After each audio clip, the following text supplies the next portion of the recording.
اور ہمیشہ کی زندگی کا مقام تو آخرت کا گھر ہے، کاش یہ لوگ سمجھتے۔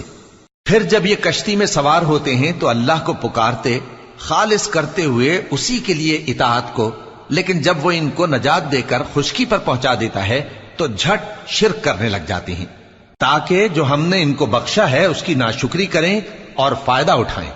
سو خیر ان قریب ان کو معلوم ہو جائے گا۔ کیا انہوں نے نہیں دیکھا کہ ہم نے حرم کو مقام امن بنایا ہے اور لوگ ان کے گرد و نواح سے اچک لیے جاتے ہیں؟ کیا یہ لوگ باطل پر اعتقاد رکھتے ہیں اور اللہ کی نعمتوں کی ناشکری کرتے ہیں؟ اور اس سے بڑا ظالم کون جو اللہ پر جھوٹ بہتان باندھے، یا جب حق بات اس کے پاس آئے تو اس کی تکذیب کرے؟ کیا کافروں کا ٹھکانہ جہنم میں نہیں ہے؟